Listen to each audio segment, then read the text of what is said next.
గుంటూరులో Telugu professionals wing ఆధ్వర్యంలో చేపట్టిన సైకిల్ యాత్రను గుంటూరు పశ్చిమ తెలుగుదేశం అభ్యర్థి పిడుగురాళ్ల మాధవి ప్రారంభించారు.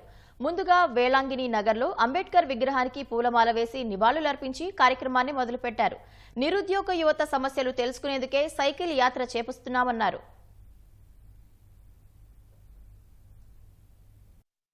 అయితే ఈ ర్యాలీ యొక్క ముఖ్య ఉద్దేశం ఏంటంటే ఎంత నిరుద్యోగత ఉంది, ఈ నిరుద్యోగత వల్ల ఎన్ని ఇబ్బందులు పాలయ్యారు, అలాగే ఓటు ఎందుకు వేయాలి అంటే ఒక ఓట్ అవేర్నెస్ క్యాంపింగ్ లాగా మనం రాష్ట్రాభివృద్ధి కోసం ఎలాంటి నాయకుల్ని ఎంచుకోవాలో ప్రజలందరికీ తెలియపరిచేలాగా, వారికి ఏం చెప్తే వారు నిజమైన ఆలోచనలోకి వెళ్తారో ఆ విధంగా మా టీం అంతా ఈరోజు మా కూటమి ప్రభుత్వము ఈ తెలుగు ప్రొఫెషనల్ వింగ్స్ కలిపి ఆధ్వర్యంలో జరిగే ఈ సైకిల్ ర్యాలీలో పాల్గొని ప్రతి ఒక్క యువతని డోర్ టు డోర్ వెళ్ళి టచ్ చేసి వారి సమస్యలు తెలుసుకొని రేపొద్దున మనకి ప్రభుత్వం వచ్చి రాగానే ముందుగా వారి సమస్యల పరిష్కార దిశగా ఏం చేయాలో ఆ నిర్ణయాలు తీసుకోవడం కోసం ఈరోజు మేము ఒక అద్భుతమైన ర్యాలీని ఏర్పాటు చేసుకొని ఘనంగా ప్రారంభించుకోవడం జరిగింది.